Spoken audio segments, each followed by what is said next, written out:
أعوذ بالله من شرور أنفسنا ومن سيئات أعمالنا من يهد الله فلا مضل له ومن يضلل فلا هادي له وأشهد أن لا إله إلا الله وحده لا شريك له وأشهد أن محمدا عبده ورسوله أما بعد فإن خير الحديث كتاب الله وخير الهدي هدي محمد صلى الله عليه وسلم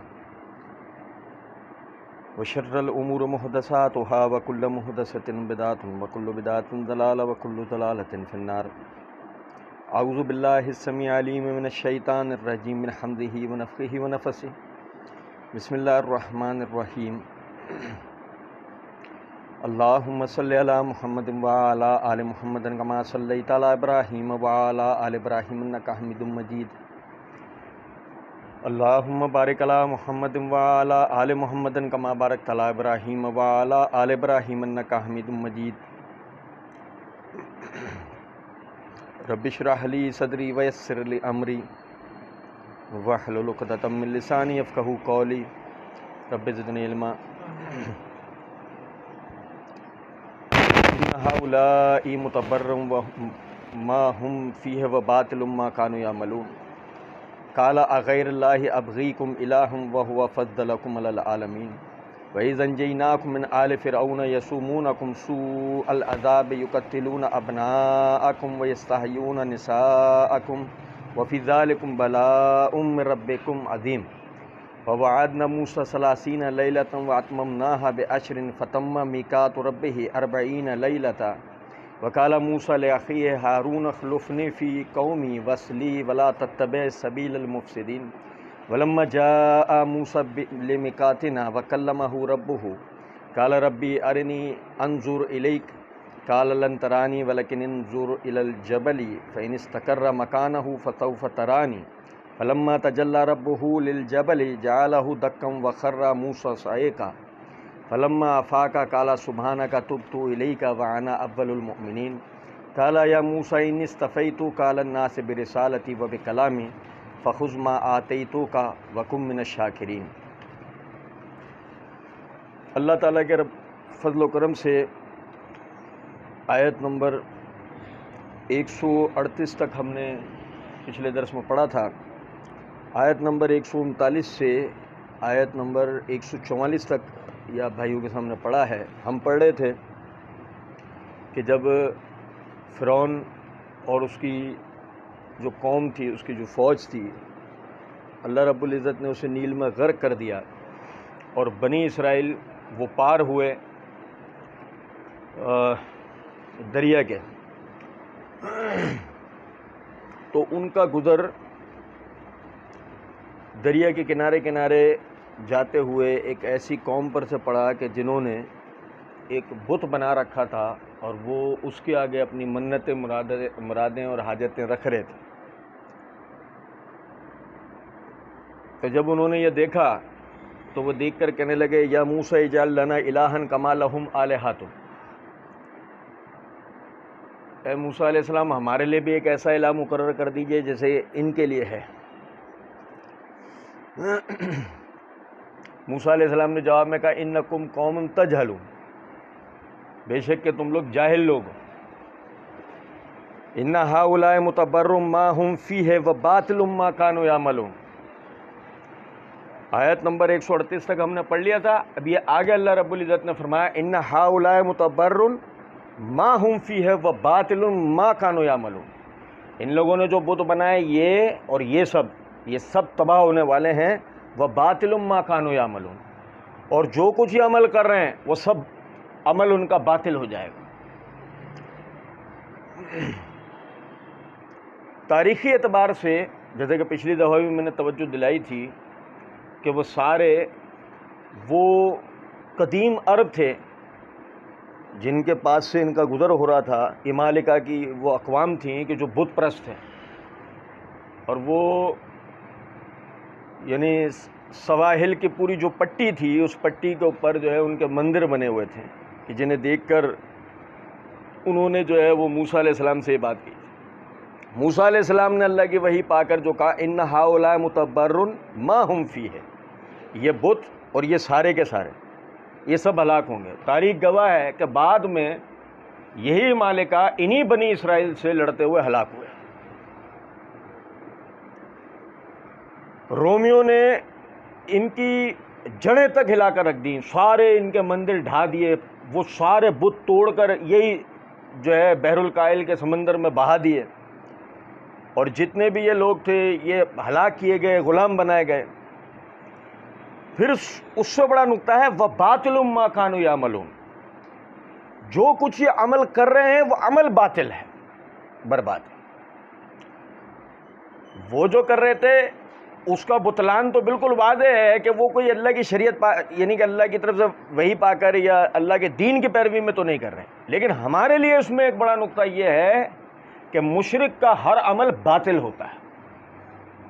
وَبَاطِلٌ مَا كَانُوا يَعْمَلُونَ، جو کچھ بھی عمل کر رہے ہیں وہ باطل ہونے والا ہے.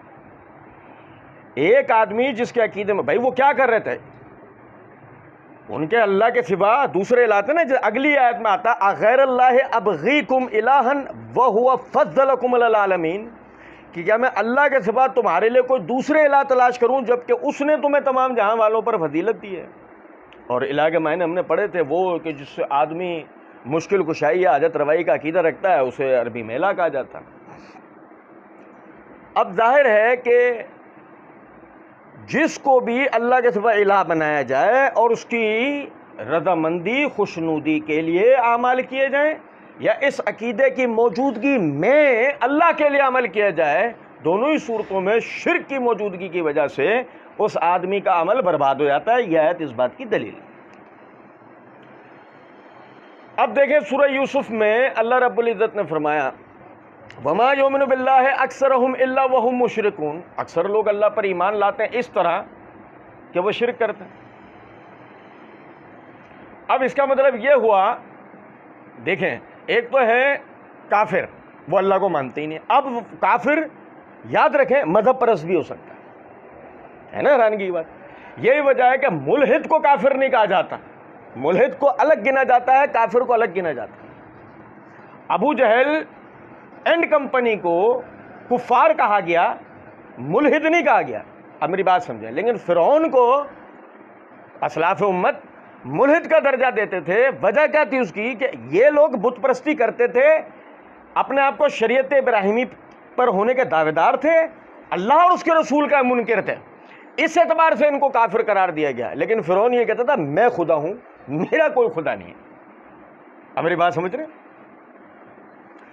تو یہ بڑا غور طلب نقطہ ہے کہ ہر آدمی بظاہر جو کافر مشرک ماضی میں گنا گیا یا آج گنا جا رہا ہے، یاد رکھیں کسی نہ کسی درجے میں وہ اللہ کو ماننے والا.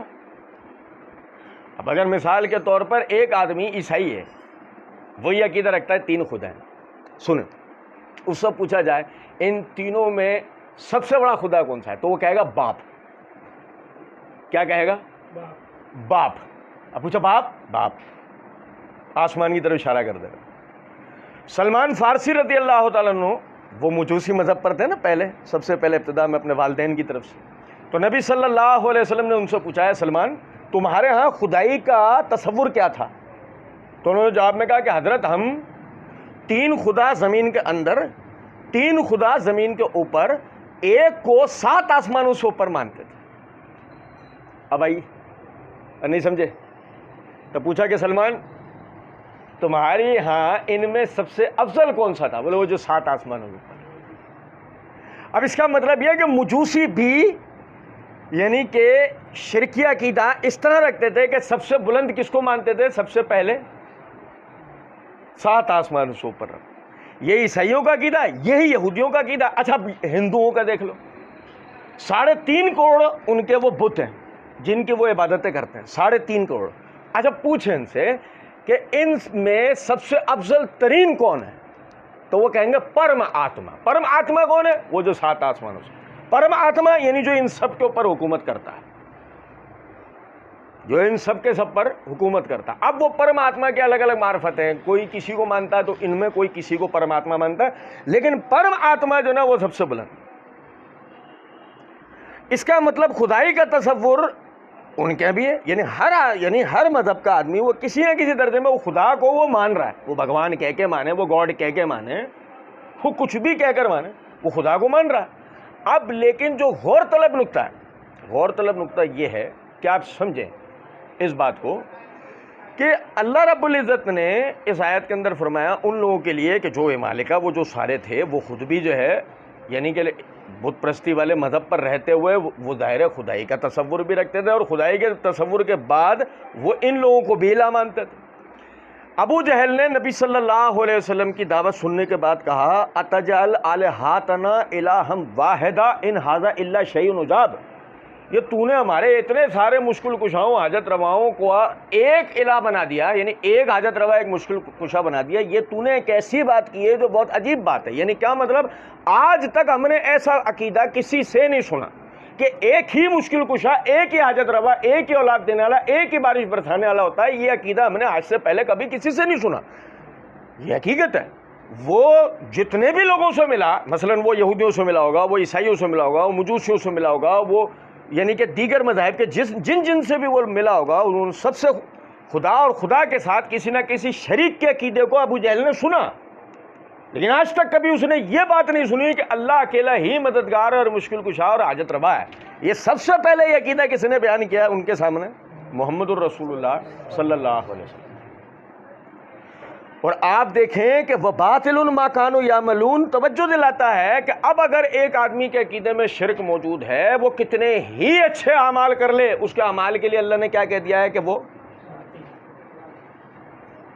آج ہمارے یہاں بڑا مسئلہ ہے، عقیدے کو تو ہم نے اپنی زندگیوں میں ثانوی حیثیت دے رکھی ہے۔ مثلا ہماری نظر میں ایک آدمی کا نماز پڑھنا اولا ہے، گھوڑے کے آگے جھکنا ثانوی ہے، نہیں سمجھے؟ ہمارے ہاں ایک آدمی نماز پڑھ رہا ہے، دیکھو نماز تو پڑھتا ہے نا،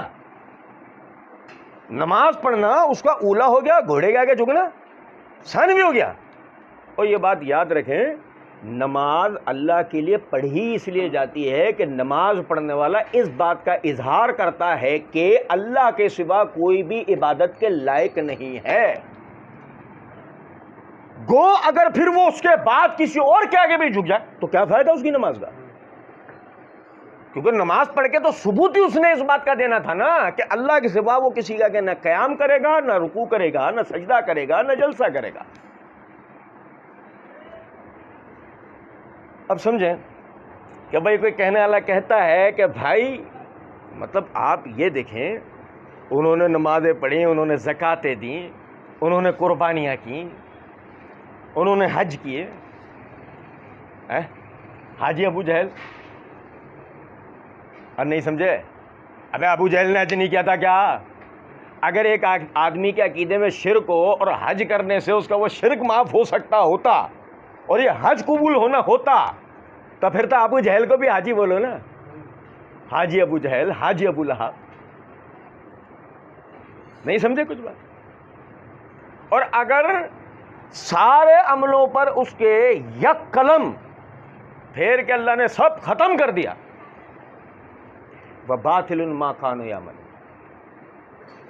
ان کے اعمال سارے باطل ہو گئے۔ تو سوچیں اس بات کو کہ اگر آج کوئی آدمی شرک کرتا ہو، آج، جبکہ شاید ابو جہل کی بچت اس بات پر ہو سکتی تھی کہ وہ یہ مطلب وہ یہ کہہ دیتا کہ بھائی پورا دین تو میرے سامنے اترا ہے، پورا کا پورا عقیدہ تو میرے سامنے اترا نہیں ہے نا ابھی، نہیں سمجھے؟ بھائی دیکھو یہ بھی ایک عقیدہ ہے، یاد رکھنا، یہ بھی ایک عقیدہ ہے، الیوم اکملت لکم دینکم واتممت علیکم نعمتی ورضیت لکم الاسلام دینا، یہ بھی ایک عقیدہ ہے۔ آج کے دن ہم نے تمہارے اس دین کو مکمل کر دیا، مومنوں پر اپنی اس نعمت کو پورا کر دیا، اور مومنوں سے ہم راضی ہوئے اسلام کے دین ہونے پر۔ یہ بھی ایک عقیدہ ہے کہ ہمارا دین مکمل ہو گیا ہے، تحقیق کر لو۔ اس سے پہلے تک یہ بھی کیا ہے، یہ بھی ایک عقیدہ ہے۔ اب مثال ہے، آخری آیت تو یہی ہے نا، اب ابو جہل اگر فرض کریں یہ کہہ دیتا اس وقت میں، تو بھائی وہ سارے عقائد تو بھی آئے، معاف کر دو مجھے، میں اتنا بڑا میرا مسئلہ نہیں ہے۔ لیکن نہیں، بدر میں مارا گیا، آدھا دین اترا ہوگا، بھی وہ مشکل، تھوڑا سا آپ سب بھائی آگے آ جائیں۔ بدر میں مارا گیا، آدھا دین ابھی اترا ہوگا، اس سے پہلے ہی اللہ رب العزت نے اس کے سارے عمل برباد کر دیا، اسے مردار بنا دیا۔ اب ہم سوچیں اس بات، ہماری تو پکڑ ڈبل ہے، پورا دین اتر گیا، ایک ایک چیز ہاں یہ، اور ہم اپنے آپ کو مطمئن کرنے کے لیے کہہ سکتے ہیں کہ نہیں جی وہ اتر تو گیا لیکن وہ ہمیں تو نہیں پتہ، ہم تو نہیں جانتے، ہم تو مطلب پھنسے ہوئے لوگ ہیں، سیکھا نہیں۔ تب منکر نکیر کو ہم یہ بات بتا نہیں سکتے، یہ اپنے آپ کو مطمئن کر لیں گے، ملنے جلنے والوں کو بتا کر مطمئن کر لیں گے۔ جب قبر میں منکر نکیر آئیں گے نا، وہ سوالات کریں گے، وہ کہیں ارے بھائی ہم سے کیا سوال کرا، مولوی صاحب سے جا کے پوچھو، ہمیں کیا پتا، ہمارے مولوی صاحب ان سے آ کے پوچھو۔ منکر نکیر کہیں گے اس کی قبر میں بھی جاؤں گا، ٹھہر جا، تیرے سے تو پوچھ لوں پہلے، اور اس سے پہلے علی کی تو قبر سے ہو کر بھی آ گئے ہم۔ نہیں سمجھ میں آئی کچھ بات؟ تو بتا، کیونکہ ان سوالات میں ایک سوال بھی ایسا نہیں ہے جس کا تعلق مولوی صاحب سے ہو، سب کا تعلق تیرے دین کے ساتھ۔ بات آ رہی ہے سمجھ میں؟ تو اس لیے اگر آج ہم اپنے عقیدے کی درستگی کی کوشش نہیں کرتے ہیں اور یہ سمجھ رہے ہوں کہ چونکہ ہم نیک اعمال کر رہے ہیں یہ نیک اعمال ہمیں جنت میں لے جائیں گے، تو یہ بات یاد رکھیے گا، مسلمانوں کا یہودیوں، عیسائیوں، دنیا کے تمام مذاہب سے بالکل علیحدہ خاص یہ عقیدہ ہے، ان الذین آمنوا وعملوا الصالحات لہم جنات عدن تجری من تحتها الانہار خالدین فیہا ابدا، بے شک جو ایمان لے کر آئے گا اور نیک اعمال کرے گا ہم نے اس کے لیے جنتیں تیار کی ہیں جس کے نیچے نہریں بہتی ہیں، وہ ان میں ہمیشہ ہمیشہ رہیں گے۔ پتہ یہ لگا کہ ایمان لانا اور نیک اعمال کرنا دونوں ایک دوسرے کے ساتھ لازم و ملزوم ہیں۔ صرف نیک اعمال کرتے رہنا اور ایمان صحیح طریقے سے نہ لانا یہ بھی آدمی کو نہیں بچا پائے گا، صرف ایمان لے آنا اور پھر نیک اعمال نہ کرنا یہ بھی بندے کو بچا نہیں سکے، دونوں چیزیں ایک دوسرے کے ساتھ لازم و ملزوم۔ فرمایا اغیر اللہ قال اغیر اللہ ابغیکم الہا وہو فضلکم علی العالمین، یہ اتنی پیاری بات ہے اگر ہم سمجھے تو۔ موسیٰ علیہ السلام نے ان سے کہا کیا تم چاہتے ہو کہ میں تمہارے لیے کوئی دوسرے الہ تلاش کروں؟ وہ ہوا، اور وہ اللہ ہے کہ فضلکم علی العالمین، کہ اس نے تمہیں تمام جہاں والوں پر فضیلت دی۔ اچھا آپ دیکھ، کیا بنی اسرائیل کو اللہ رب العزت نے تمام جہانوں پر فضیلت نہیں دی؟ اچھا چھوڑیں، پہلے وہ اس کے بنی اسرائیل کی فضیلت والی بات کو ایک طرف کر دیں، یہ تو ہو گئی ایک طرف، پہلے کریں یہ والی بات کہ اللہ تعالیٰ نے انسانوں کو اشرف المخلوق قرار دیا، وَلَقَدْ كَرَّمْنَا بَنِي آدَمَ، ہم نے آدم کے بیٹوں کو تمام مخلوقات پر فضیلت دی ہے۔ ایسے کس لیے؟ بھائی گھوڑے کے آگے جھکو، وہ پنجے والے ہاتھ کو چوما چاٹی کرو، تازی کے آگے جھکو، علم کے آگے جھکو، گائے کا پیشاب پیو، اس لیے وہ تمہیں اشرف المخلوق بنایا تھا، تمام مخلوقات تمہارے لیے مسخر کی تھی، فرشتوں نے تمہیں سجدہ کیا، کیا ثابت کرنے کے لیے کہ ساری کائنات تمہارے آگے جھکا دی گئی، تمہیں کس کے آگے جھکنا ہے؟ ان کے آگے جو تمہارے ہی آگے جھکے تھے، کن کے آگے؟ وَرْكَعُوا لِلَّهِ وَاسْجُدُوا، اللہ کے لیے ہی رکوع اور سجدہ کرو، بس ختم۔ تمہارے سامنے پوری کائنات جھکے گی، تمہیں کس کے آگے جھکنا؟ یہ تو صرف انسان ہوتے ہوئے فضیلت ہے۔ جو آدمی اللہ کے سوا کسی اور کے آگے اپنی مناجات پیش کرتا ہے وہ اپنی انسانیت کے درجے سے گر جاتا ہے، مسلمانیت تو بہت دور کی بات ہے، وہ تو اپنی انسانیت کے درجے سے گر جاتا ہے۔ اور آپ دیکھیں بنی اسرائیل کو تو ایک فضیلت علیحدہ ملی تھی، ہے نا؟ اللہ رب العزت نے انہیں چنا سارے انسانوں اور سپریم گورنمنٹ کے لیے، پوری دنیا پہ حاکمیت، ایسے بغیر جنگ و جدل انہیں آزاد کیا، فرعون کے مظالم سے نجات دلوائی، جنت سے ان کے لیے کھانے اترے، جیسے کہ پچھلے درس میں ہم نے پڑھا تھا۔ اور یہ سب کس لیے ہو رہا تھا؟ یہ سب اس لیے ہو رہا تھا کہ لئن شکرتم لازیدنکم، تم میرا شکر کرو گے میں تمہیں مزید زیادہ دوں گا، ایسی نا؟ انہیں یہ چاہیے تھا کہ وہ اللہ کے آگے جھکتے اس کا شکر کرتے کہ اے ہمارے مالک تو نے ہمیں غلامی سے نکال کے آزادی دلوائی، جنگ سے امن میں لے گیا، بھوک و افلاس سے ہمیں جنتوں کی نعمتوں میں لے گیا، دھوپ سے ہمارے اوپر بادل ساتھ ساتھ چلتے تھے، بادل ساتھ ساتھ یہ بنی اسرائیلی قافلے کے ساتھ ساتھ چلتے تھے اوپر کہ ان پہ دھوپ نہ پڑے. نہیں سمجھے؟ اور پھر جب وہ اس جگہ پہنچ کر وہ کیا کہہ رہے ہیں؟ ہمارے لیے الہ مقرر کر دو. اور موسیٰ علیہ السلام کیا کہہ رہے ہیں؟ انکم قوم تجہلون، کیا جاہل لوگ ہو. ساری نعمتیں فضیلتیں تمہیں اللہ نے دی، جب پرستش کی باری آئے، شکریہ کی باری آئے، تمہارے لیے غیر اللہ مقرر کر دوں. نہیں سمجھ میں آئی کچھ بات ہے نا؟ دیکھو مشرک کیسا اپنے آپ کو دکھاتا ہے، تیرا کھاواں تیرے گیت گاواں یا رسول اللہ. دکھاتا ہے نہیں دکھاتا ہے؟ مشرک اپنے آپ کو دکھاتا ہے باقاعدہ. کون کھانے کو دے رہا ہے؟ وما من دابۃ فی الارض الا علی اللہ رزقھا، 12ویں پارے کی پہلی آیت. زمین پر کوئی حرکت کرنے والی چیز ایسی نہیں ہے جس کا رزق ہمارے ذمہ ہے. کون کھانے اور پینے کو دیتا؟ مشرک نہیں مانتا. مسئلہ یہ ہے، اتنا جری ہو جاتا ہے اللہ کے مقابلے میں. کتنے اطمینان سے وہ تیرا کھاواں تیرے گیت گاواں یا رسول اللہ. تیرا بیڑا غرق ہو جائے، اللہ بارش نہیں برسائے تو پیاسا مر جائے، زمین فصل نہیں بوئے تو بھوکا مر جائے. بے شرم اللہ کی زمین پہ رہ کے اللہ کا کھا کے کہتا ہے کہ گیت کسی اور کا گاؤں. وَلَقَدْ مَكَّنَّاكُمْ فِي الْأَرْضِ وَجَعَلْنَا لَكُمْ فِيهَا مَعِيشَةً قَلِيلًا مَا تَشْكُرُونَ. ہم نے زمین کو تمہارے لیے بطور مکان بنایا، اس میں تمہارے لیے معاشرت کی چیزیں پیدا کر کے دیں، مگر تم اللہ ہی کا شکر بہت کم ادا کرو.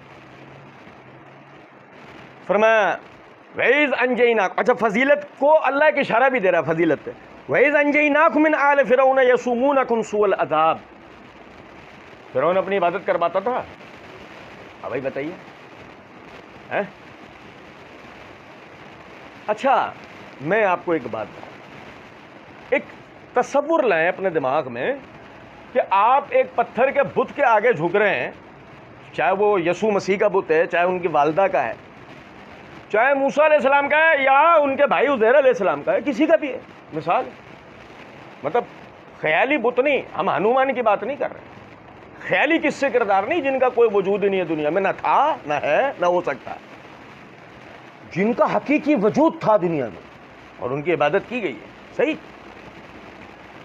اب اگر فرض کریں ہم عیسیٰ علیہ السلام کی مورتی کے آگے ہیں، ظلم کا کوئی شائبہ آتا ہے ان سے؟ اب بتا آتا ہے؟ ظلم کا کوئی شائبہ آتا ہے؟ انہوں نے ظلم کیا تھا، آتا ہے یا کریں گے یا کرتے ہیں؟ بتا. مثال ہے عیسیٰ علیہ السلام کی والدہ کی مورتی کے سامنے کھڑے ہوں، ذہن کے اندر ایک خیال آ رہا ہو یہ ہمارے بچے ذبح کروا دیتی ہیں. آتا ہے خیال؟ آتا ہے ایسا؟ نہیں. مطلب اندازہ کریں مشرک ہونے کی گندگی اور وحشی پن کا، جہالت کا اندازہ کریں. فرعون اپنی عبادت کرواتا تھا اس طرح کہ اللہ نے فرمایا یقتلون ابناءکم ویستحیون نساءکم، تمہارے بچے ذبح کروا دیا کرتا تھا، تمہاری عورتوں کی عصمت دریاں کر کے زندہ چھوڑ دیا کرتا تھا، پھر اسی کی تم عبادت کر رہے ہو. کیا تصور آتا ہوگا کہ جب وہ اس کے آگے رکوع سجدہ کرتے ہوں، وہ ان کے بچے ذبح کروا دیتا ہے، ان کی عورتوں کی عزتیں لوٹ کے زندہ چھوڑ دیتا ہے، ان کی حتک عزت کے لیے، انہیں ذلیل کر دینے کے لیے، اور اسی کے آگے وہ رکوع سجدہ کرتے ہوں گے. یار کیا منظر ہے وہ، آپ ذرا ذہن میں لائیں. مطلب گھٹیا پن کی انتہا ہے کہ کسی قوم میں گھٹیا پن اس درجے کا سما گیا ہے کہ ایک آدمی ظلم کر رہا ہے اور وہ اسی کی عبادت کر رہے ہیں. وہ ان پر بارشیں نہیں برسا رہا، روزیاں نہیں اگا کے دے رہا، اس کی حکم سے اس کو اولادیں نہیں ہو رہی، بلکہ اللہ کے حکم سے وہ اولادوں کو وہ ذبح کروا رہا. کس ضلالت میں وہ پڑے ہوئے تھے کہ اللہ کہتا ہے وَفِي ذَلِكُمْ بَلَاءٌ مِّن رَبِّكُمْ عَظِيمٌ، وہ تمہارے رب کی طرف سے تمہارے لیے بہت بڑی آزمائش تھی. لیکن وَإِذْ أَنْجَيْنَاكُمْ، ہم نے نجات نہیں دی تمہیں اس سے. اب بھائی میرے اب تصور کریں آپ میں سے ہر وہ بھائی جو پہلے عقیدہ توحید پر نہیں تھے، کسی نہ کسی طرح مشرکانہ عقائد کے اوپر تھے، اللہ نے ہدایت دی، عقیدہ توحید پر آ گئے. اور سنو اب اپنے ماضی کو ذرا 1 منٹ کے لیے یاد کریں. اور سوچیں اللہ نے ہم پر اپنی نعمت نہیں کی؟ بتائیے، اللہ نے ہم پر نعمت نہیں کی؟ یہ کتنی بڑی نعمت ہے اللہ کی ہم پر. ورنہ اگر ہم اپنے ماضی کو سوچیں تو جس درجے کی ضلالت اور گمراہی میں ہم پڑے ہوئے تھے، آج اس کو سوچ سوچ کے بھی ہول اٹھتے ہیں. بہت بڑی آزمائش میں تھے، اللہ نے ہمیں اس سے نجات دی. اور سمجھیں وہ بڑا تھا جس سے اللہ نے ہمیں نجات دی. آج جو مشکلات ہیں اس کے مقابلے میں آسان ہے جس سے اللہ ہمیں نجات دے گا. یہی اس سے عقیدہ رکھنا چاہیے. وَوَعَدْنَا مُوسَىٰ 30 لَيْلَةً وَأَتْمَمْنَاهَا بِعَشْرٍ فَتَمَّ مِيقَاتُ رَبِّهِ 40 لَيْلَةً وَقَالَ مُوسَىٰ لِأَخِيهِ هَارُونَ اخْلُفْنِي فِي قَوْمِي وَأَصْلِحْ وَلَا تَتَّبِعْ سَبِيلَ الْمُفْسِدِينَ. یہ تو اپنی جگہ ایک بات تھی نا کہ موسیٰ علیہ السلام جو 70-80 سال تک وہاں مصر میں اس قوم کی نجات دلانے کے لیے جو دعوت کا کام کرتے رہے اور اس قوم کو انقلاب کے لیے کھڑا کرنے کی کوشش کرتے رہے، تو اس قوم کے اندر موجود جو فساد کرنے والے تھے، بھئی فساد کرنے والے تو ہر قوم میں ہوتے ہیں نا. فساد کرنا ایک فطری کجی ہے، بیماری ہے. نہیں سمجھے؟ فسادی آدمی کچھ نہ کچھ کر کے آخر کار فساد کرے گا، اس کے بغیر چین سے بیٹھے گا. وہ زبانی فساد ہو، وہ جسمانی فساد ہو، وہ مالی فساد ہو، وہ کسی بھی قسم کا ہو سکتا ہے. موسیٰ علیہ السلام اپنے قوم کے مفسدین کے بارے میں اچھی طریقے سے جانتے تھے، جن کا صرف اور صرف مطلب یہ تھا کہ کسی نہ کسی طرح قوم کو اس بڑے مقصد سے ہٹا کے، وہ بڑا مقصد کون سا؟ پوری دنیا پہ حاکمیت کا. اس بڑے مقصد سے قوم کو ہٹا کے دوبارہ سے وہی ذلیل مقاصد جن میں وہ پہلے پڑے ہوئے تھے، کیا؟ کھاؤ کماؤ بیمار ہو اور مر جاؤ. کھاؤ کماؤ، کھاؤ بیمار ہو اور مر جاؤ. اس ذلیل مقصد پہ انہیں دوبارہ لے آنا. جنگوں میں تلواروں کے گھاؤ سے 9 10 12 15 گھاؤ سے فوراً موت ہو جانا ان کو برا لگتا تھا، اور بستر پہ تڑپ تڑپ کے 2 سال 2.5 سال 4 سال 5 سال 10 سال کا بڑھاپا، 12 سال کا بڑھاپا، 20 سال کا بڑھاپا، اس عذاب کو جھیلنا انہیں آسان لگ رہا. بارک یہ پار ہو چکے ہیں، یہ وادی طیہ میں پہنچ چکے ہیں، فلسطین کے رستے میں، شام، آج ہم فلسطین کہتے ہیں اس کو، شام کے رستے میں وادی طیہ پر پہنچ چکے ہیں. اللہ رب العزت نے موسیٰ علیہ السلام کو حکم دیا کہ وہ 30 دنوں کے لیے آئیں طور پر. وَوَعَدْنَا مُوسَىٰ 30 لَيْلَةً، ہم نے 30 راتوں کا موسیٰ سے وعدہ لیا. اور نہیں سمجھے؟ یہاں بات آگے لے آنے سے پہلے ایک دفعہ پھر اشارہ دے رہا ہوں. جو لوگ یہ سمجھتے ہیں کہ انبیاء کرام علیہم الصلوۃ پر جو وحی نازل ہوتی ہے وہ کتاب میں محصور ہوتی ہے، انبیاء کرام علیہم الصلوۃ پر جو وحی نازل ہوتی ہے وہ صرف کتاب میں محصور ہوتی ہے، جو لوگ یہ سمجھتے ہیں ان کے لیے یہ مضبوط دلیل ہے کہ انبیاء کرام علیہم الصلوۃ پہ وحی صرف کتاب میں نہیں اترتی، کتاب کے علاوہ بھی اترتی. وَوَعَدْنَا مُوسَىٰ 30 لَيْلَةً، ابھی تک موسیٰ علیہ السلام کو توریت نہیں ملی ہے، اگلے درس میں ہم پڑھیں گے. ابھی تک موسیٰ علیہ السلام کو توریت نہیں ملی ہے، اور اللہ کہہ رہا ہے موسیٰ پر وحی کر رہے ہیں، اس سے 30 راتوں کا وعدہ لے رہے ہیں. اس کا مطلب وحی کتاب کے علاوہ بھی ہوتی ہے. ہمارے نبی پر کتاب میں اتری ہوئی جو وحی ہے وہ قرآن ہے، اور قرآن کے علاوہ جو وحی اتری وہ حدیث ہے. سمجھ رہے ہیں کچھ بات کو یا نہیں؟ اس کی تفصیل کا ابھی موقع نہیں ہے، کوئی آیت آئے گی انشاءاللہ بتاؤں گا. وَوَعَدْنَا مُوسَىٰ 30 لَيْلَةً، ہم نے موسیٰ سے 30 راتوں کا وعدہ لیا. وَأَتْمَمْنَاهَا بِعَشْرٍ، پھر اسے 10 سے مکمل کیا. پھر اسے 10 سے، اس کا مطلب 40، اس کا مطلب 40. فَتَمَّ مِيقَاتُ رَبِّهِ، تو موسیٰ اپنی مدت یعنی 40 کو جب پورا کر دیا، یعنی کہ اللہ نے آگے لفظ بھی استعمال کر دیا فَتَمَّ مِيقَاتُ رَبِّهِ 40 لَيْلَةً، اور جب موسیٰ نے اپنے 40 دنوں کے اس وعدے کو پورا کر دیا، وَقَالَ مُوسَىٰ لِأَخِيهِ، کہا موسیٰ علیہ السلام نے اپنے بھائی سے، ہارون علیہ السلام سے، اخلفنی فی قومی، میری قوم میں میرے خلیفہ کی حیثیت سے کھڑا ہو، واصلح اور ان کی اصلاح کرنا، ولا تتبع سبیل المفسدین، فساد کرنے والوں کے رستے کی پیروی نہیں کرنا۔ اچھا، اب یہاں ایک نقطہ سمجھیں۔ موسیٰ علیہ السلام کو اللہ رب العزت نے اپنے پاس 30 راتوں کے لیے بلایا، کہاں؟ یہ ہمیں پتہ لگتا ہے، لیکن یہ اس وقت تک قوم کو نہیں پتہ ہے۔ یہ بھی ہم آگے بھی پڑھیں گے، اور بھی قرآن میں 3-4 مقامات پر ہے، لیکن ابھی یہ قوم کو پتہ نہیں ہے کہ موسیٰ علیہ السلام کو اللہ نے کہاں بلایا۔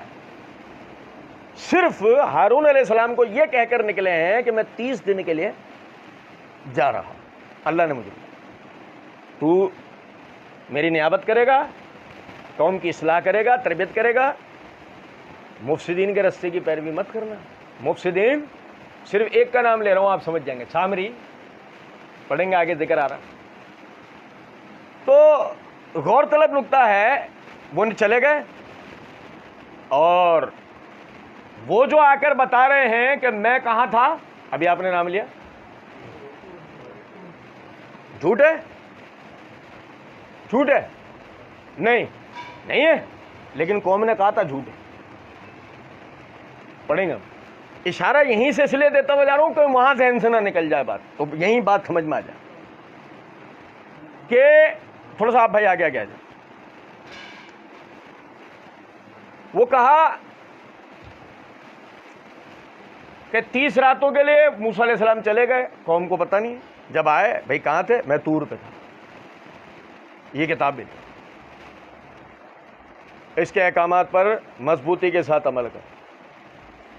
اچھا، تمہیں اللہ نے کتاب دی، تم نے اللہ کو دیکھا نہیں؟ دیکھا نہیں، بات تم نے بات کی، ہمیں بھی کرنی، چلو یہ آگے آئے گا ذکر، میں صرف اشارہ کر۔ بتانا مقصود یہ ہے کہ اللہ نے اس واقعے کو 3 جگہ دوہرا کے اس لیے بیان کرا ہے۔ نبی اکرم صلی اللہ علیہ وسلم معراج پر گئے، پتا تھا کہاں گئے، واپس آئے، قوم نے مانا نہیں مانا۔ ابو جہل ایسا اچھلتا ہوا گیا ابو بکر صدیق رضی اللہ تعالیٰ عنہ کے دروازے پہ، دروازہ بجا، اندر سے ابو بکر نکلے، سنو، ایک شخص تم سے کہے کہ میں ایک ہی رات میں مسجد حرام سے بیت المقدس گیا ہوں، وہاں سے پہلے آسمان، دوسرے، تیسرے، چوتھے، پانچویں، چھٹے، ساتویں، اللہ سے مل کر آ رہا ہوں، ایک ہی رات میں واپس بھی آ گیا، مانو گے؟ ابو بکر نے کہا بالکل نہیں۔ ابو بکر نے کہا بالکل نہیں۔ ابو جہل کی آنکھوں میں چمک آ گئی، ہو گیا کام، چینل پہ ویڈیو بنا کے ڈالنے کی بھی ضرورت نہیں آئی، ایک ہی جملے میں ہو گیا کام۔ سنو ذرا بات، پتہ ہے کون کہتے ہیں؟ کون کہتا ہے؟ تمہارے صاحب کہتے ہیں، صاحب عربی میں کہتے ہیں ساتھی، تمہارے صاحب کہتے ہیں کون؟ محمد الرسول اللہ صلی اللہ علیہ وسلم۔ ابو بکر صدیق رضی اللہ تعالیٰ نے ایک لمحے کے آدھار میں اس سے اس کو دھکا دے کے گھر سے باہر پھینک دیا، اور کہا کہ اگر نبی اکرم صلی اللہ علیہ وسلم نے یہ کہا ہے نا تو بالکل صحیح کہا ہے، ایسے ہی ہوا ہے۔ سمجھے ہیں کچھ بات کو یا نہیں؟ یہ ہے مومن اور منافق کی پہچان۔ مومن کا معاملہ یہ ہے کہ اللہ کے رسول کی بات اس کے سامنے آئے گی، چونکہ اگرچہ مگرچہ چنانچہ کیے بغیر، عقل کے گھوڑے دوڑائے بغیر، اپنے جذبات کو ڈالے بغیر، اپنے باپ دادوں کے عقیدوں کو گھسیڑے بغیر، اپنے فرقوں کو بیچ میں لائے بغیر اللہ اور اس کے رسول کی بات کو تسلیم کرے گا، یہ مومن کا وتیرہ ہے۔ کیا ہے مسئلہ کہ ایک تو یہ معراج کے تصور اور یہ آسمانوں پر جانا وغیرہ ایسا پہلے کبھی ماضی میں سنا؟ اور یہودیوں نے بتایا، بھائی ایک یہودیوں مذہب پرست لوگوں میں وہ ایک یہودیوں سے مل کے ان کی روایتیں سنا کرتے تھے نا، اور یہودیوں نے کبھی بتایا نہیں، کیونکہ ایک مسئلہ، یہودی اپنے آپ کو دنیا کی سب سے فرما بردار قوم ثابت کرتے تھے، اور یہ ایک ایسا واقعہ تھا جس میں یہود کی نافرمانی کا 11واں قصہ تھا۔ ہاں ٹور سے آ رہے ہو؟ اچھا کتاب ملی ہے، کیسے تم اللہ کو دیکھا نہیں؟ بات کی ہے، ہم بھی کریں گے، چلو کتاب لے رہے ہیں؟ نہیں۔ عمل کر رہے ہیں؟ نہیں۔ پہلے ہم اللہ سے بات کریں گے، یعنی رسول پہ ایمان لائے، رسول کی مانی، نہیں، ہم خود جا کے دیکھیں گے. یہ ابو جہل نے اپنی عقل کے گھوڑے دوڑائے. یہ ابو بکر کی باری آئی. ابو بکر نے جیسی نام سنا کیا کہا؟ آمنا. سمجھے ہیں کچھ بات پہ؟ یہ فرق. وَوَعَدْنَا مُوسَىٰ ثَلَاثِينَ لَيْلَةً. یہی ایک جگہ ایسی آتی ہے آدمی کے ذہن میں خیال آتا ہے کہ یار یہ کیا ہوا کہ جب اللہ نے پہلے دن کہا وَوَعَدْنَا مُوسَىٰ ثَلَاثِينَ لَيْلَةً، ہم نے موسیٰ کو 30 راتوں کے لیے بلایا، وَأَتْمَمْنَاهَا بِعَشْرٍ، کہ پھر ہم نے اس کو 10 سے مکمل کیا. کیا مطلب پہلے 40 کیوں نہیں کہہ دیا؟ پہلے ہی 40 کیوں نہیں کہہ دیا؟ پڑھو آپ تیسرے پارے میں اللہ رب العزت نے فرمایا وہ جس پہلے قبلے پر تم تھے اس پر ہم نے تمہیں اس لیے رکھا تھا لِيَعْلَمَ مَن يَتَّبِعُ الرَّسُولَ. بھائی سمجھیں پہلا قبلہ کون سا ہے؟ نہیں، پہلا قبلہ ہے بیت اللہ. یہ ہمارے یہاں بہت پیدائشی غلطی چلی آ رہی ہے، ہماری بچپن کی غلطی چلی آ رہی ہے. پہلا قبلہ کون سا ہے؟ سورہ بقرہ میں اللہ رب العزت نے فرمایا ان اول بیت وضع للناس الذی ببکۃ، وہ سب سے پہلا گھر جو ہم نے اپنی عبادت کے لیے لوگوں سے تعمیر کروایا وہ ہے جو مکہ میں. تو مکہ میں بیت المقدس نہیں ہے، کیا ہے؟ اور بیت اللہ سے پہلے کوئی مسجد نہیں تھی. تو پہلا قبلہ کیا ہے؟ بیت اللہ ہے. سنیں اب بیت اللہ سے پھیر کر اللہ نے کہاں کر دیا تھا؟ بیت المقدس کی طرف. کیوں؟ وجہ اللہ نے بتائی کہ اس پہلے قبلے پر ہم نے تمہیں اس لیے کیا تھا لِيَعْلَمَ مَن يَتَّبِعُ الرَّسُولَ، ہم یہ دیکھنا چاہ رہے تھے تم میں رسول کی پیروی کون کرتا ہے. مسئلہ اس قبلے یا اس قبلے پہ ہونا نہیں ہے، مسئلہ یہ ہے بغیر چونکہ اگرچہ مگرچہ چنانچہ کبھی ان کے کہنے پہ منہ در کر لینا اور کبھی ان کے کہنے پہ منہ. یہ دیکھنا ہے کہ تم چپ چاپ ایسا کرتے ہو یا نہیں. یہی وجہ ہے کہ ہم یہ بات کہتے ہیں کہ اصلاً پیروی رسول کی ہے. اللہ کی پیروی کی بعد بھی رسول کی پیروی کے بعد آتی ہے. وَمَن يُطِعِ الرَّسُولَ فَقَدْ أَطَاعَ اللَّهَ، یہ ترتیب بھی اللہ نے بتائی ہے. جس نے ہمارے رسول کی پیروی کی گویا اس نے اللہ کی پیروی کی. یہ ترتیب بھی اللہ ہی نے بتائی ہے نا. ہمارے یہاں بہت سارے لوگ یوں بات کر رہے ہوتے ہیں نہیں اچھا یہ والا حکم قرآن میں ہے حدیث میں نہیں. قرآن میں دیکھو کیا ہے. وہ کہاں سے لایا ہے تو تیرے اپنے الگ سے دین اترائے گا تیرے گھر میں. کچھ بات آ رہی ہے سمجھ میں؟ نہیں، ترتیب وہ نہیں ہے جو ہمارے ہاں وہ 5 4 6 10 جلدوں والی فقہ کی کتابیں بتا کے گئیں. ترتیب وہ ہے جو اللہ کے قرآن نے بتائی ہے، اور اللہ کے قرآن نے ترتیب میں پیروی میں سب سے پہلے رسول کی پیروی بتائی ہے. پہلے رسول کی پیروی ہوگی پھر اللہ کی پیروی. سمجھے ہیں کچھ بات؟ اور اسی سے یہ مسئلہ ثابت ہوتا ہے جب رسول کی پیروی کے بعد اللہ کی پیروی ہے تو بتاؤ پھر کسی امتی کی پیروی پہلے ہو سکتی ہے؟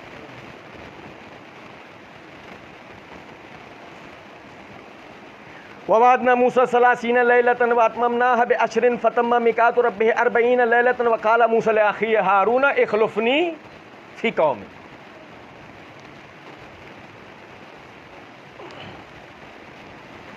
موسیٰ علیہ السلام نے اپنے بھائی سے کہا اے میرے بھائی تو میرے پیچھے نا میری قوم کا خلیفہ ہے. اخلفنی، میں جان بوجھ کے لفظ خلیفہ معنی کر رہا ہوں، حالانکہ معنی ہوں گے نیابت کے، یعنی کہ میرے بعد تو نائب ہے، لیکن پھر بھی تو میرے بعد خلیفہ ہے. تو میرے بعد کیا ہے؟ وَأَصْلِحْ، تو ان کی اصلاح کرے گا. وَلَا تَتَّبِعْ سَبِيلَ الْمُفْسِدِينَ، اور فساد کرنے والوں کے راستے کی پیروی نہیں کرے گا.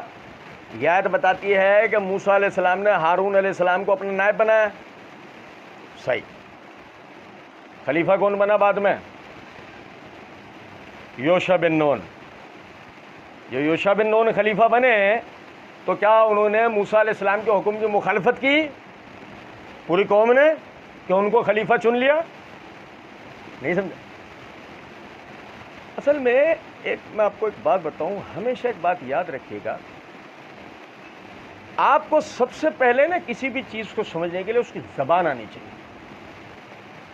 اگر آپ اس کی زبان سے واقف ہو گئے اور اب اس چیز کا تعلق قانونی ہے تو پھر ان قوانین کو سیکھنے سمجھنے کی ضرورت ہوگی جس پر اس نظام کا قیام ہوتا ہے. مثال کے طور پر ایک آدمی علم حیاتیات بایولوجی مثال ہے اس کے بارے میں وہ نہیں جانتا. اب اگر وہ بایولوجی کے حوالے سے کوئی رائے دے گا صحیح دے گا غلط دے گا؟ زیادہ میں زیادہ ہم یہ کہہ سکتے ہیں کہ وہ صحیح بھی دے سکتا ہے اور غلط بھی دے سکتا ہے. زیادہ میں زیادہ ہم یہ بات کر سکتے ہیں. چلو ہم نے ایک سہولت دیتے ہوئے یہ بھی نہیں کہا غلط دے گا. ہم یہ سہولت دے رہے ہیں کہ ہم یہ کہہ رہے ہیں کہ وہ صحیح بھی کہہ سکتا ہے اور غلط بھی. اب اس صورت میں اگر وہ صحیح بھی کہہ سکتا ہے اور غلط بھی تو ایسے آدمی کو بطور بایولوجی کے ٹیچر کے کسی بھی اسکول میں جاب ملے گی؟ کیوں؟ وجہ یہ نکل کر آئے گی کہ بھائی وہ صحیح بھی کہہ سکتا ہے غلط بھی کہہ سکتا ہے، صرف اتنے پر ہم اپنے بچوں کے مستقبل کو داؤ پر نہیں لگا سکتے. ہم نے اپنے بچوں کو اصل تعلیم دینی ہے، داؤ نہیں کھیلنا ان پہ، بازی نہیں لگانی ان پہ کہ لگ گیا تیر نشان پہ نہیں لگا تو ختم. تو اب اس بات کو سمجھیں کہ اگر ایک آدمی ایک چیز جس کا تعلق ایک مخصوص زبان سے ہے، اس کے قوانین ہیں، اس کے اصولیات ہیں، ان کے بارے میں نہیں جانتا ہوگا، اب اگر وہ اس نظام کے اوپر بات کر رہا ہوگا تو کم از کم کیا بات ہوگی کہ صحیح بھی کہہ سکتا ہے. اور اب اگر اس آدمی سے کوئی اس نظام کو ان باتوں کو سیکھنے بیٹھ جائے تو صحیح کر رہا ہوگا. یہ ہے سارا فساد. یوشع بن نون کی خلافت کا تاریخ گواہ ہے، توریت گواہ ہے. یوشع بن نون کی خلافت کا اعلان موسیٰ علیہ السلام نے کیا. توریت کے اندر کتاب پیدائش میں واضح طور پہ اس اعلان کا ذکر موجود ہے. یہی وجہ ہے کہ بنی اسرائیل جو ہے اس میں ایک قلیل گروہ ایسا کھڑا ہوا جس نے بغاوت کی اور یہ کہا کہ چونکہ ہارون علیہ السلام موسیٰ علیہ السلام کے چچا زاد بھائی تھے اور ان کی زندگی میں نبی بھی تھے، تو اس لیے ہارون علیہ السلام کا زیادہ درجہ ہے کہ ان کو خلیفہ بنایا جائے، نہ کہ یوشع بن نون کو. یہ اختلاف ہوا اور یہی وہ پہلا اختلاف تھا جس کے بعد بنی اسرائیل ٹوٹ کے فرقوں میں تقسیم ہونا شروع ہوئے. یہاں تک کہ نبی اکرم صلی اللہ علیہ وسلم کی حدیث ہے تتفرق امتی 70 فرقۃ، میری امت ٹوٹ گئی. یعنی پہلے آپ نے فرمایا بنی اسرائیل ٹوٹے 71 فرقوں میں تقسیم ہوئے، پھر عیسیٰ علیہ السلام ہے انہوں نے ایک جگہ جمع کیا، پھر وہ ٹوٹے 72 فرقوں میں تقسیم ہو گئے. میری امت ٹوٹے گی 73 فرقوں میں تقسیم ہوئی. جب بنی اسرائیل 71 فرقوں میں تقسیم ہوئے پہلی دفعہ میں، اس میں پہلا جو اختلاف اور جس کے نتیجے میں 2 فریق ہو گئے، شیعان یوشع اور شیعان ہارون. لو ہم بھی ذاکر ہیں، گھیر کے لا سکتے ہیں 4-6 اپنی اپنی طرف سے، اور نہیں سمجھ میں آ رہی کچھ بات. سنو بھائی، یہ 2 گروہ کے اندر تقسیم ہو گئے. اچھا بھائی، کیا پتہ لگا؟ پتہ لگا کہ سب سے پہلا اختلاف یہود کے اندر بھی جو جا کر ڈلا ہے وہ سیاسی اختلاف ہے نا. سمجھے ہیں بات کیوں نہیں؟ اچھا آپ حیران رہ جائیں گے، سب سے بڑا یعنی حدیث کی کتابوں میں جو چیپٹر ہوتا ہے نا، مضمون ہوتا ہے سب سے بڑا، وہ کتاب الجہاد ہوتا ہے. سب سے بڑا کیا ہوتا ہے؟ کتاب الجہاد. پھر دوسرے نمبر پہ ہوتا ہے کتاب المناسک، حج کا بیان، مسائل ہے نا حج اور عمرہ 2 چیزیں. پھر تیسرے نمبر ہوتا ہے کتاب الامارت، کتاب الاحکام. محدثین کبھی اسے کتاب الامارت کے نام سے، کوئی اپنی کتاب میں کتاب الاحکام کے نام سے. میں نے ایک ہی ہے، امور سیاست، امور. یعنی تیسرے نمبر پہ حدیث کی کتابوں میں جو یعنی کہ مضمون ہوتا ہے، جو چیپٹر ہوتا ہے، وہ ہوتا ہے کتاب الامارت یا کتاب الاحکام، جس کا مطلب یہ ہے کہ ہمارے دین میں سب سے زیادہ معلومات تفصیلی باریک ایک ایک نقطے سے جہاد کے اوپر، پھر اس کے بعد حج کے اوپر، پھر اس کے بعد وجہ. بیٹھ کے سوچیں بھئی، ایک چیز کے مسائل بہت سارے ہیں، جہاد کے بہت سارے مسائل ہیں، مختلف شکلیں ہیں، موسمیاتی تبدیلیاں، یہ ہیں وہ ہیں، نفسیات ہیں، لوگ کثرت قلت کا مسئلہ، ہتھیاروں کا، بہت ساری چیزیں. پھر وہ ایفیلیٹڈ ہوتا ہے بعض جگہ پر خلافت کے ساتھ، بعض جگہ بغیر خلافت کے، بعض جگہ خلافت کے ساتھ، تو اس کے اپنے بھی مسائل ہوتے ہیں.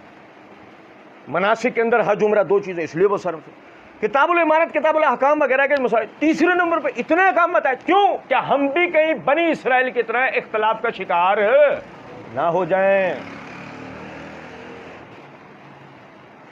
ہمیں پتہ ہو کہ خلیفہ یا امیر کے انتخاب کا طریقہ کیا ہوتا ہے، ہم اس چکر میں نہ پڑ جائیں جس چکر میں یہود پڑے تھے کہ چچا زاد بھائی ہیں،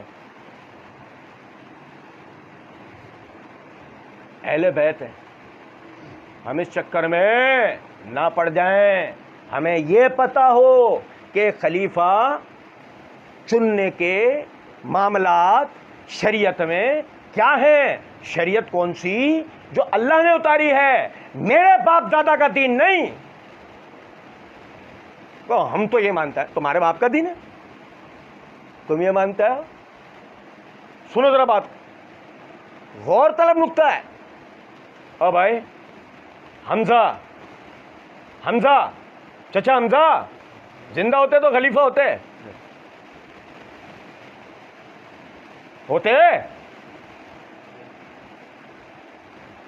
یقین کرو پوری طریقے سے گردن نہ یوں ہو پا رہی ہے، نہیں ہو پا رہی۔ اور یہاں چھوڑو، وہاں تجربہ کر کے دیکھو، وہاں جہاں سے فساد شروع ہوا، کالے والوں کیا پوچھو، حمزہ زندہ ہوتے خلیفہ ہوتے؟ کیونکہ خلافت کے جتنے امور ہیں حمزہ میں پورے اترتے ہیں۔ ایک خلیفہ جیسا ہوتا ہے نا مسلمانوں کا جیسا ہونا چاہیے، جو شریعت میں آیا، وہ حمزہ رضی اللہ عنہ پر مکمل اترتا۔ اور یار مزے کی بات آپ یہ تو دیکھو کہ اسلام سے پہلے بھی سردار ہے نہیں؟ اب بتاؤ، کیا بنو ہاشم کی طرف سے قریش پہ سردار نہیں تھے؟ آپ اندازہ کریں۔ غور طلب نکتہ یہ ہے، حمزہ زندہ ہوتے اب پورے طریقے سے وہاں بھی نہ گردن یوں ہو پائے گی، نہیں ہو۔ وجہ ہے اندر سے پہلے عقیدت کے اس بت کو گرانا پڑے گا۔ علامہ نے اپنے شعر میں کہا ہے نا، توحید کا نکتہ تجھے سمجھا تو دوں، گر تیرے دل میں بت خانہ ہو تو میں کیا کروں۔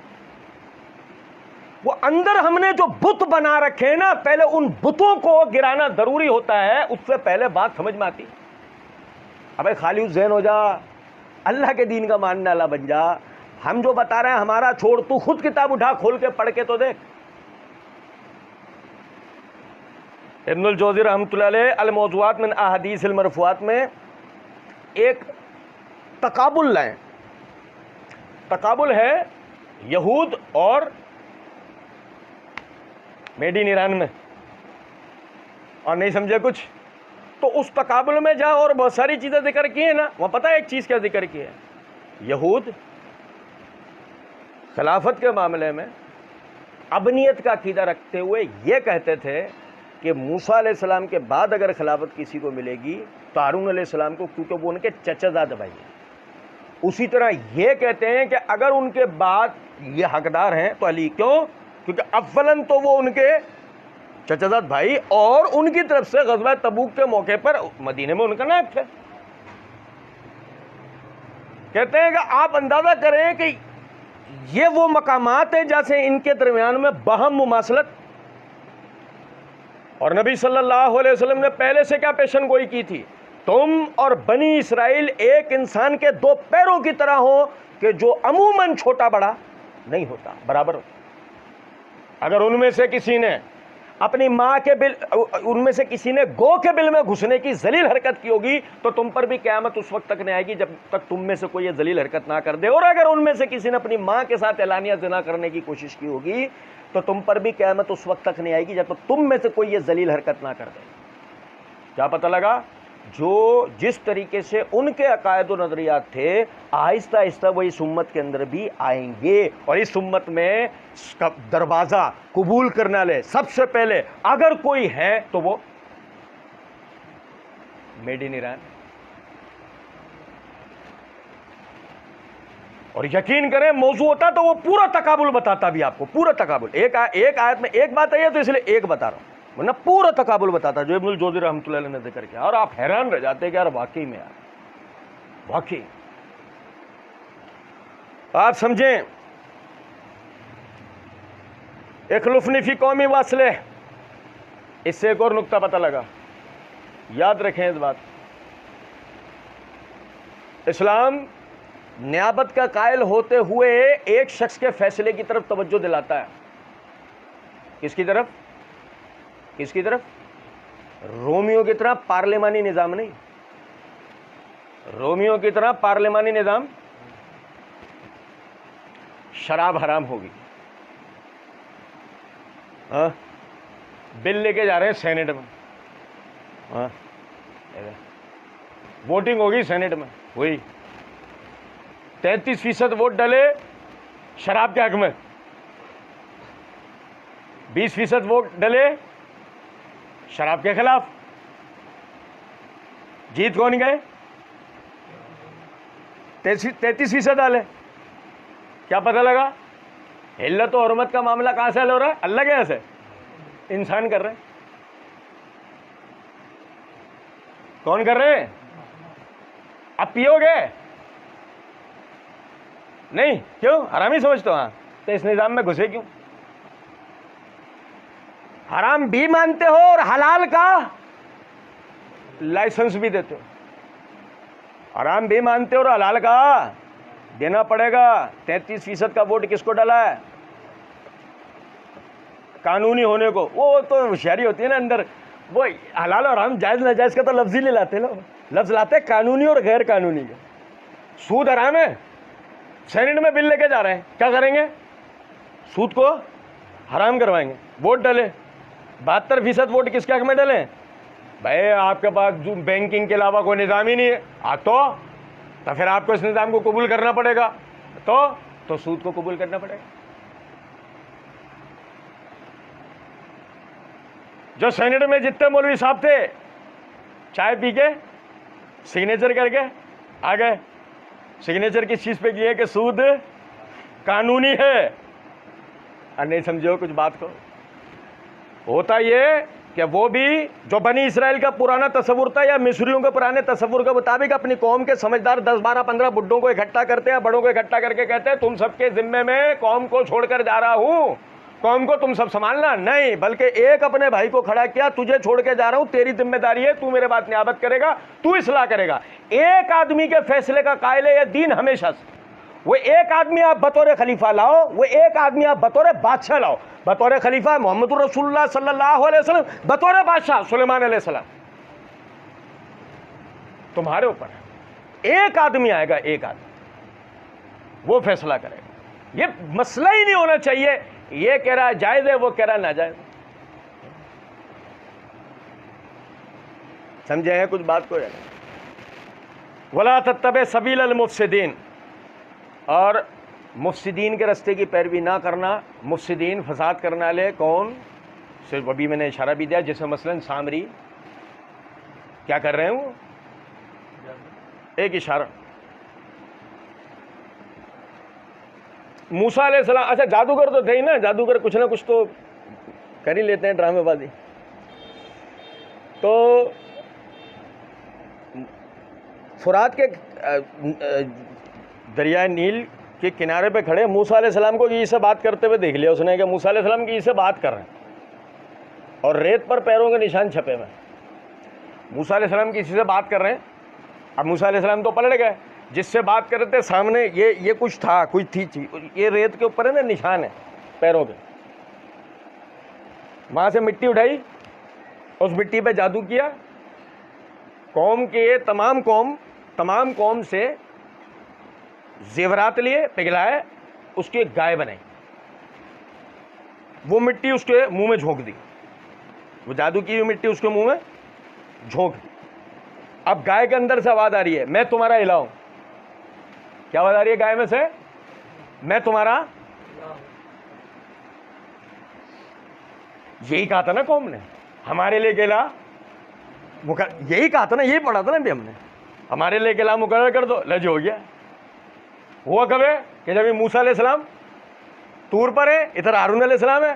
موسیٰ علیہ السلام پہلے ہی وہ اپنی بصیرت اور حکیمانہ انداز کی وجہ سے وہ پہلے ہی جانتے تھے کہ کچھ معاملات ہو رہے ہیں، کچھ چیزیں ہو رہی ہیں، میں جاؤں اور پیچھے سے کوئی کارروائی نہ کر دیں، اور کر دی انہوں نے.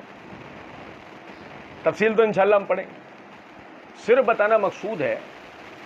آپ دیکھیں وہ جو کارروائی ہوئی، اس کارروائی کو ان سب نے اتنے زمانہ موسیٰ علیہ السلام کے رہتے ہوئے بھی، اتنے زمانہ وہ موسیٰ علیہ السلام کے ساتھ ہیں، یہ رہتے ہوئے بھی اس کارروائی کو قبول کر لیا انہوں نے. کیسے؟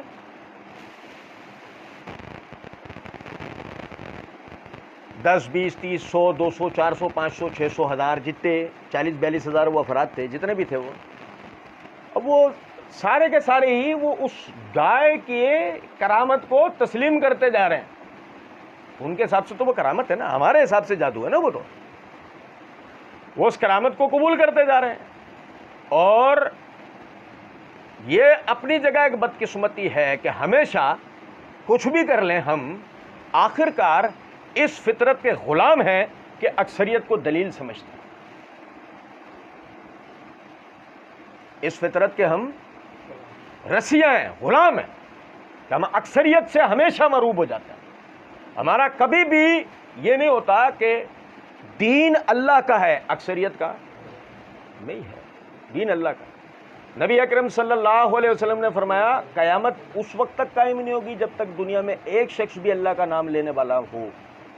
جو ایک شخص اللہ کا نام لینے والا ہوگا، اس کے مقابلے میں جو پوری دنیا ہوگی، بتاؤ ایک کے مقابلے میں پوری دنیا، اکثریت کیا ہے؟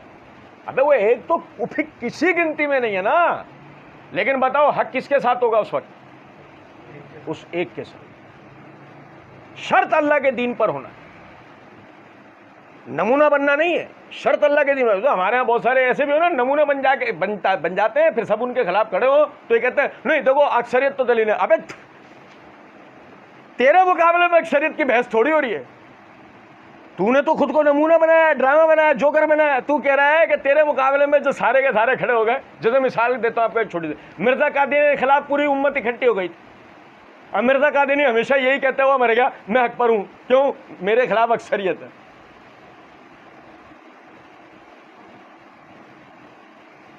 بھائی. ساری عمر یہی کہتا ہوا مرے گا. یاد رکھیں اس بات کو، یعنی کہ حق کا بھی ایک معیار ہے. وہ 1 پر 100 پر جتنوں پر حق کا ایک معیار ہوتا ہے. ہارون علیہ السلام موسیٰ علیہ السلام کے بعد حق تھے، معیار تھے حق کا. ان کی پیروی میں نجات تھی. اکثریت کدھر چلی گئی؟ اکثریت کہاں چلی گئی؟ سامری کے پیچھے. آج بھی یہ ذہن میں رکھ لیں، نبی اکرم صلی اللہ علیہ وسلم معیار ہیں، چاہے اکثریت کہیں بھی جاری ہے. یاد رکھیے گا، اگر آپ دینی دنیاوی کسی بھی قسم کی کامیابی چاہتے ہیں تو اللہ کے رسول صلی اللہ علیہ وسلم کے طریقے میں ہے. اللہ رب العزت سمجھنے اور عمل کرنے کی توفیق دے. وما علینا الا البلاغ.